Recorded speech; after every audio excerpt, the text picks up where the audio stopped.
Hello, good morning students. आज की इस वीडियो में हम क्षितिज भाग 1 में संकलित सेकंड लेसन ल्हासा की ओर, जो कि राहुल सांस्कृत्यायन जी के द्वारा लिखा गया है, पढ़ने जा रहे हैं। सबसे पहले हम राहुल सांस्कृत्यायन जी का जीवन परिचय पढ़ते हैं। राहुल सांस्कृत्यायन का जन्म सन 1893 में उनके ननिहाल नाना के यहाँ गांव पंदहा, जिला आजमगढ़, उत्तर प्रदेश में इनका जन्म हुआ है। नाना के यहाँ इनका जो अपना पैतृक गांव था वो कनेला था। मूल नाम केदार पांडे था इनका, और राहुल सांस्कृत्यायन नाम इनको बाद में मिला था बौद्ध धर्म ग्रहण करने के कारण। उनकी शिक्षा काशी, आगरा और लाहौर में हुई। सन 1930 में उन्होंने श्रीलंका जाकर बौद्ध धर्म ग्रहण किया। तब से उनका नाम राहुल सांस्कृत्यायन हो गया था। बौद्ध धर्म ग्रहण करने के बाद उनका नामकरण किया गया और उस समय उनका नाम राहुल सांस्कृत्यायन रखा गया। राहुल जी पाली, प्राकृत, अपभ्रंश, तिब्बती, चीनी, जापानी, रूसी सहित अनेक भाषाओं के जानकार थे। इसके कारण उन्हें महापंडित भी कहा जाता है, इतनी भाषाओं के जानकार होने के कारण। सन 1963 में उनका देहांत हो गया। राहुल सांस्कृत्यायन ने उपन्यास, कहानी, आत्मकथा, यात्रा वृत्तांत, जीवनी, आलोचना, शोध आदि अनेक विधाओं में साहित्य सृजन किया। ये साहित्य की सभी विधाएं हैं और लगभग सभी विधाओं में राहुल सांस्कृत्यायन जी ने रचनाएं लिखी हैं। इतना ही नहीं, उन्होंने अनेक ग्रंथों का हिंदी में अनुवाद भी किया। मेरी जीवन यात्रा इसके 6 भाग हैं। दर्शन दिग्दर्शन, 22वीं सदी, वोल्गा से गंगा, भागो नहीं, दुनिया को बदलो, दिमागी गुलामी, घुमक्कड़ शास्त्र उनकी प्रमुख रचनाओं के नाम हैं। साहित्य के अलावा दर्शन, राजनीति, धर्म, इतिहास, विज्ञान आदि विभिन्न विषयों पर राहुल जी द्वारा रचित पुस्तकों की संख्या लगभग 150 है। राहुल जी ने बहुत सी लुप्त प्राय सामग्री का उद्धार कर अत्यंत महत्वपूर्ण कार्य किया। ऐसी सामग्री जो हिंदी साहित्य में लुप्त होने वाली थी, उस लुप्त होने वाली सामग्री को खोजकर उसको पुनः प्रकाशित करवाने का कार्य राहुल सांस्कृत्यायन जी ने किया है, जो अपने आप में एक अलग और महत्वपूर्ण कार्य है। यात्रा वृत्तांत लेखन में राहुल जी का स्थान अन्यतम है, जिसके समान कोई दूसरा न हो। उन्होंने घुमक्कड़ी का शास्त्र रचा। घूमने फिरने की जो प्रवृत्ति होती है, अनेक तीर्थ स्थानों पर जाना, अनेक ऐसे स्थानों पर जाना और उनके बारे में नई नई जानकारियाँ इकट्ठी करके लोगों को उनके बारे में परिचित कराना, तो ये राहुल सांस्कृत्यायन जी की प्रवृत्ति थी। उससे होने वाले लाभों का विस्तार से वर्णन करते हुए मंजिल के स्थान पर यात्रा को ही घुमक्कड़ का उद्देश्य बताया कि मंजिल पर तो हम पहुंचते ही हैं, जाते ही हैं, लेकिन उस मंजिल तक पहुंचने के लिए रास्ते में या मार्ग के जो अनुभव हैं वो भी हमारे लिए काफ़ी महत्व रखते हैं। राहुल सांस्कृत्यायन जी ने घुमक्कड़ी, घूमने की जो प्रवृत्ति है, उसके बारे में बताया है। नेक्स्ट पेज पर आते हैं। उन्होंने बताया कि घुमक्कड़ी जो प्रवृत्ति है उससे मनोरंजन होता है, ज्ञानवर्धन होता है एवं अज्ञात स्थानों की जानकारियों के साथ साथ हम अनेक भाषाओं, संस्कृतियों का आदान प्रदान भी करते हैं। राहुल जी ने विभिन्न स्थानों के भौगोलिक वर्णन के अतिरिक्त वहाँ के जनजीवन की सुंदर झांकी प्रस्तुत की है। यहाँ प्रस्तुत जो पाठ लगाया गया है ल्हासा की ओर, पाठ का शीर्षक है। संकलित अंश राहुल जी की प्रथम तिब्बत यात्रा से लिया गया है। जो पहली बार उन्होंने तिब्बत में यात्रा की उसके बारे में लिखा गया है, जो उन्होंने सन 1929 और 30 में नेपाल के रास्ते की थी। उस समय भारतीयों को तिब्बत यात्रा की अनुमति नहीं थी, इसलिए उन्होंने यह यात्रा एक भिखमंगे के छद्म वेश में की थी। एक भिखमंगे का वेश धारण करके उन्होंने ये यात्रा की थी। इसमें तिब्बत की राजधानी लहासा की ओर जाने वाले दुर्गम रास्तों का वर्णन है। उन्होंने बहुत ही रोचक शैली में किया है। इस यात्रा वृत्तांत में हमें यह उस समय के तिब्बती समाज के बारे में भी जानकारी मिलती है कि उस समय का यानी सन 1929-30 के समय का तिब्बती समाज कैसा था। यहाँ से अब इस पाठ की शुरुआत होती है लहासा की ओर। वह नेपाल से तिब्बत जाने का मुख्य रास्ता है। फरीकलिंग पोंड ये उस मार्ग का नाम बताया गया है जो नेपाल से तिब्बत जाता है। रास्ता जब नहीं खुला था तो नेपाल ही नहीं हिंदुस्तान की चीज़ें भी इसी रास्ते तिब्बत जाया करती थी। पहले नेपाल, फिर नेपाल से तिब्बत। यह व्यापारी की नहीं सैनिक रास्ता भी था। सैनिक भी यहीं से जाते थे, व्यापार का सामान भी और सैनिक भी। इसलिए जगह जगह फौजी चौकियां हैं और किले बने हुए हैं जिनमें कभी चीनी सेना रहती थी। आजकल बहुत से फौजी मकान गिर चुके हैं। दुर्ग के किसी भाग में किन्हीं किसानों ने अपना बसेरा बना लिया है। यहाँ कुछ एक घर आबाद भी दिखाई देते हैं। ऐसे ही परित्यक्त छोड़े हुए त्यागे हुए एक चीनी किला था और हम वहाँ पर चाय पीने के लिए ठहरते हैं। तिब्बत में यात्रियों के लिए बहुत सी तकलीफ़ें भी हैं और कुछ आराम की बातें भी हैं।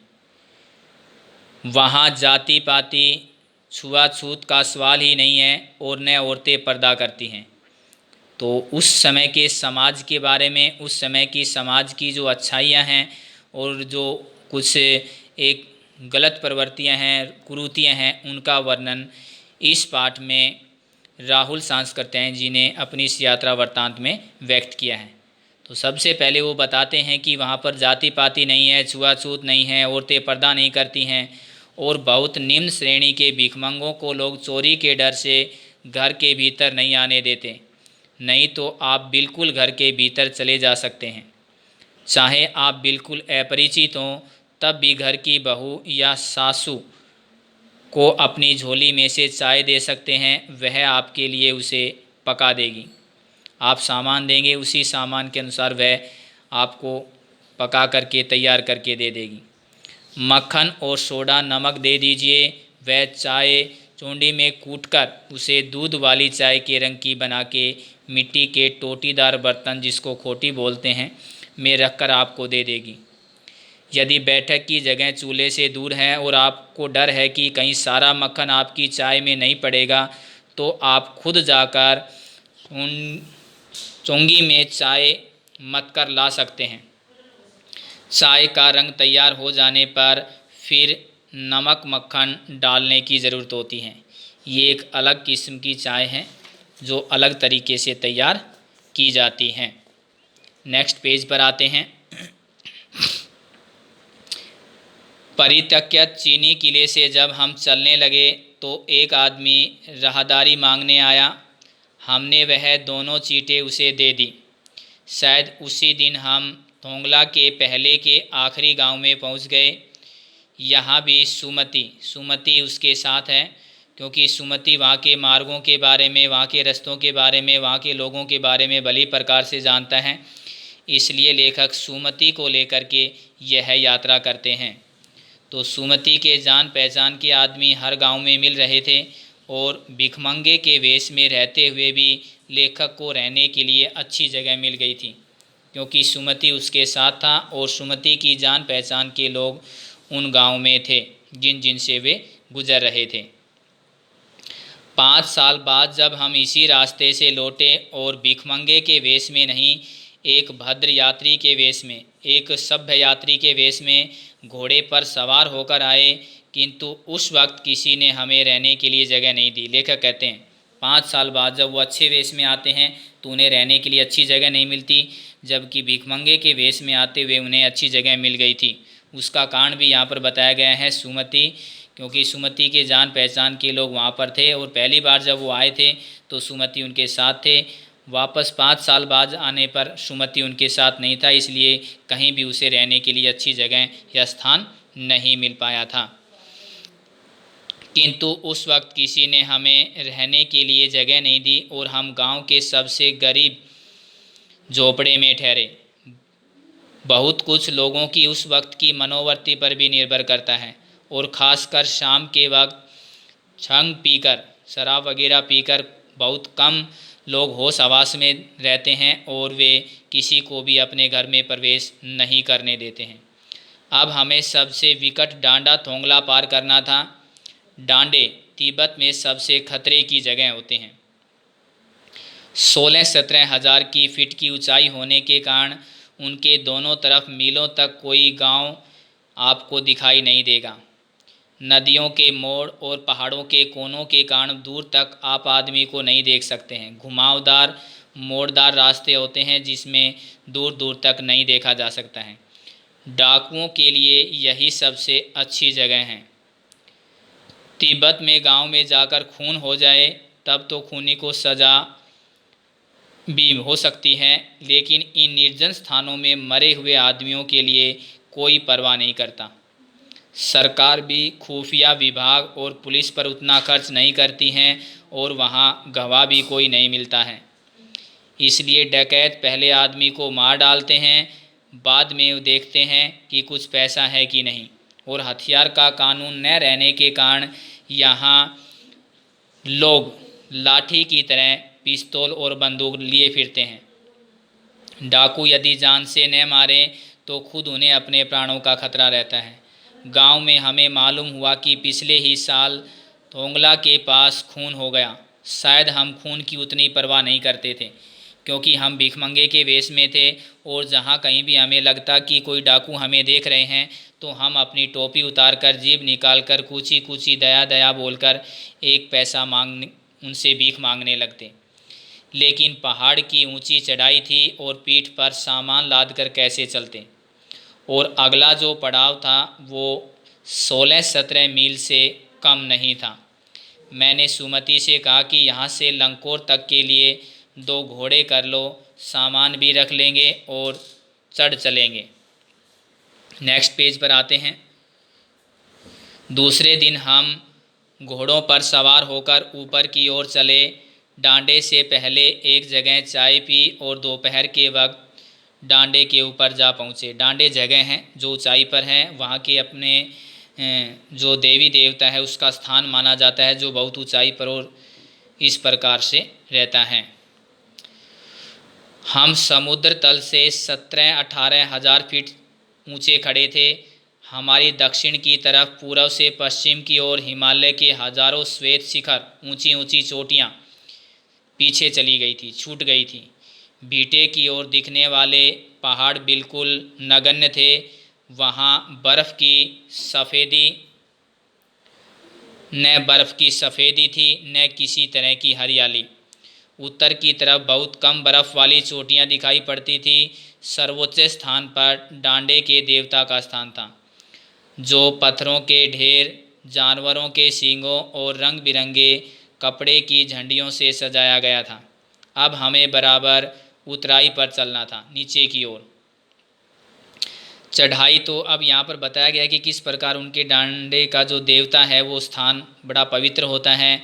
वह उनके अपने देवता का स्थान है जो बहुत ज़्यादा ऊंचाई पर है। पत्थरों के ढेर वहाँ पर होते हैं, जानवरों के सींग होते हैं, रंग बिरंगे कपड़ों की झंडियों से उसे सजाया जाता है। चढ़ाई तो कुछ दूर थोड़ी मुश्किल थी लेकिन उतराई बिल्कुल नहीं। शायद 2-1 और साथी सवार हमारे साथ चल रहे थे। मेरा घोड़ा कुछ धीमे चलने लगा। मैंने सोचा कि चढ़ाई की थकावट के कारण ऐसा कर रहा है और उसे मारना नहीं चाहता था। धीरे धीरे वह बहुत पिछड़ गया और मैं दोन की वस्तुओं की तरह अपने घोड़े पर झूमता हुआ चला जा रहा था। एक उपन्यासकार है जिसमें दिखाया गया है कि किस प्रकार से दोन की किस्तों अपने घोड़े पर सवार होकर के उमंग और मस्ती से जा रहा होता है। तो उसी प्रकार से लेखक को भी लग रहा था कि मैं भी दोन की किस्तों की तरह, दोन की वस्तुओं की तरह घोड़े पर सवार होकर के और आनंद से चलता रहूं।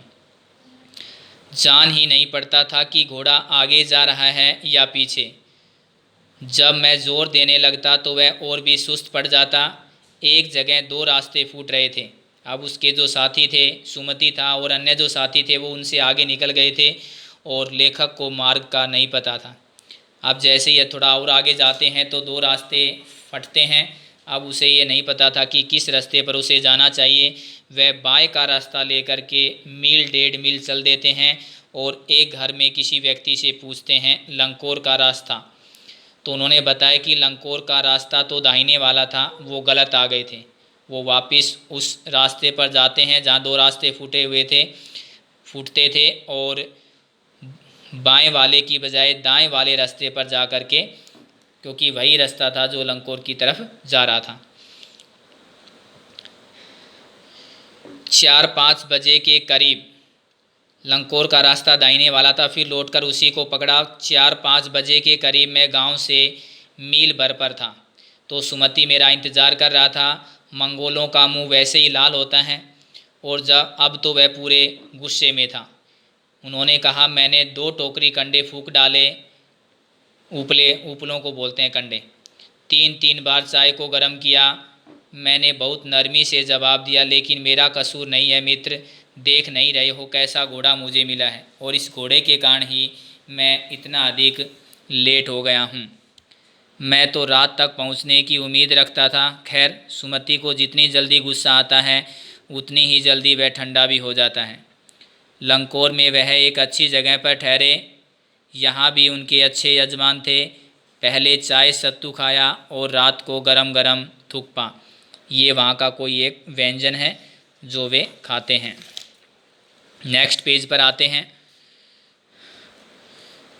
अब हम तिंगरी के विशाल मैदान में थे, जो पहाड़ों से घिरा टापू सा मालूम होता था, जिसमें दूर एक छोटी सी पहाड़ी मैदान के भीतर दिखाई पड़ती है। उसी पहाड़ी का नाम है तिंगरी समाधिगिरी। आसपास के गांव में भी सुमति के कितने ही यजमान थे और कपड़े की पतली पतली चीरी बत्तियों से वो गंडे बनाकर ख़त्म ही नहीं होते थे, क्योंकि बोध गया से लाए कपड़े के ख़त्म हो जाने पर सुमति किसी भी लाल कपड़े से गंडा बना लेते थे। गंडे ताबीज़ जो पंडितों के द्वारा एक तरीके से लोगों को दिए जाते हैं, तो वो भी सुमति भी ऐसा ही काम करते थे। उनके अपने यजमान थे, उनके यजमानों की परेशानियों को दूर करने के लिए वो गंडे ताबीज़ लोगों को देते थे।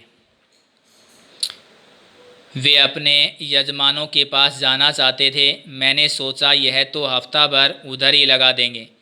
मैंने उनसे कहा कि जिस गांव में हम ठहरते हैं उसमें आप भले ही गंडे बांट दो, मगर आसपास के गांव में मत जाओ। इसके लिए मैं तुम्हें लहासा पहुंचकर अलग से रुपए दे दूंगा। जो आमदनी तुम्हारी गंडे ताबीज़ बेचने से होती है वो पैसे लेखक ने कहा कि मैं लहासा पहुंचने के बाद दे दूंगा।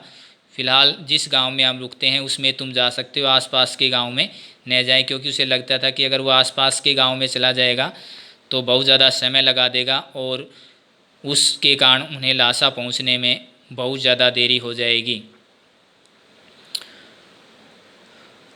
सुमति ने स्वीकार कर लिया।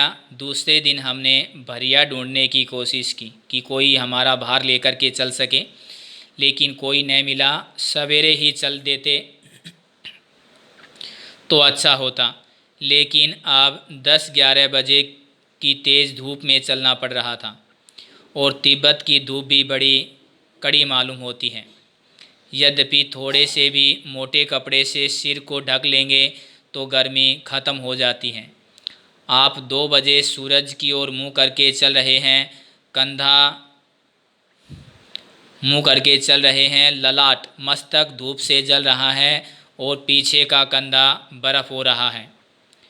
फिर हमने पीठ पर अपनी अपनी चीज़ें लादी, डंडा हाथ में लिया और चल पड़े। यद्यपि सुमति के परिचित तिंगरी में भी थे, लेकिन वह एक और यजमान से मिलना चाहते थे, इसलिए आदमी मिलने का बहाना करके वो शेखर विहार की ओर चलने के लिए कहा। तिब्बत की ज़मीन बहुत अधिक छोटे बड़े जागीरदारों में बटी है और इन जागीरों का बहुत ज़्यादा हिस्सा मठों के हाथ में है। अपनी अपनी जागीर में हर एक जागीरदार कुछ खेती खुद भी करता है, जिसके लिए मजदूर बेगार में मिल जाते हैं बगैर पैसे के। खेती का इंतज़ाम देखने के लिए वहाँ कोई भिक्षु भेजा जाता है। उस मठ में से जो जागीर के आदमियों के लिए राजा से कम नहीं होता है। शेखर की खेती के मुखिया भिक्षु नम से बड़े भद्र पुरुष थे, अच्छे सज्जन पुरुष थे। वह बहुत प्रेम से हमसे मिले। हालांकि उस वक्त मेरा वेश ऐसा नहीं था, क्योंकि वो भिखमंगे के वेश में थे और एक भिखमंगे से कोई इतना अधिक स्नेह और प्रेम से नहीं मिलता है। लेकिन वो बड़े अच्छे सज्जन पुरुष थे जो अच्छे से मिलते हैं, प्रेम से मिलते हैं। उन्हें कुछ भी ख्याल रखना चाहिए था। यहाँ एक मंदिर था और उसमें कंजूर बुद्ध के जो अपने वचन हैं उनके अनुवाद लिखे थे कंजूर के द्वारा। उसकी हस्तलिखित हाथ से लिखी हुई, कंजूर के हाथ से लिखी हुई और बुद्ध के वचन, उसकी 103 पोथियाँ वहाँ पर रखी हुई थी। मेरा आसन वहीं पर लग गया। मैं उन ग्रंथों को पढ़ने के लिए वहीं पर बैठ जाता हूँ। नेक्स्ट पेज पर आते हैं। वह बड़े मोटे कागज़ पर अच्छे अक्षरों में लिखी हुई थी और एक एक पोथी 15-15 किलो से कम नहीं होगी, और ऐसी 103 पोथियाँ वहाँ पर रखी गई थी। सुमति ने फिर आसपास अपने यजमानों के पास जाने के बारे में पूछा। पहले भी पूछा था लेकिन लेखक ने मना कर दिया था। अब वो दोबारा से सुमति पूछता है कि अपने वो किसी यजमान से मिलने के लिए जा सकता है या नहीं। अब लेखक को लगा कि जब तक वो आएगा तब तक वह उन पोथियों को पढ़ लेगा, इसलिए वह उसको जाने की इजाज़त दे देते हैं। अब मैं पुस्तकों के भीतर था, अर्थात लेखक पुस्तकें पढ़ने में रम गया था और उसका ध्यान पुस्तकों पर था, पुस्तकें पढ़ने पर था।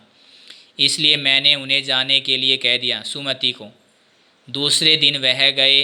मैंने समझा कि 2-3 दिन लगेंगे उनको आने में, लेकिन वह उसी दिन दोपहर बाद चले आए। तिंगरी गांव वहाँ से बहुत दूर नहीं था। हमने अपना अपना सामान पीठ पर उठाया और भिक्षु नमसे से विदा लेकर हम लहासा की ओर चल पड़ते हैं, और इसीलिए इस पाठ का शीर्षक रखा गया कि लहासा की ओर। इसमें राहुल सांस्कृत्यायन जी ने अपने इस यात्रा वृत्तांत के द्वारा यह बताने का प्रयास किया है कि किस प्रकार से मंजिल तक पहुंचने के साथ साथ जो मार्ग में आने वाली परेशानियां हैं वो भी हमें किस प्रकार से याद रहती हैं। तो अपनी इस यात्रा वृत्तांत के द्वारा राहुल सांस्कृत्यायन जी ने अपनी जो पहली तिब्बत यात्रा थी किस प्रकार से और किस रूप में की थी उसका वर्णन किया है। आज की इस वीडियो में हम इतना ही करते हैं। Okay student, thank you.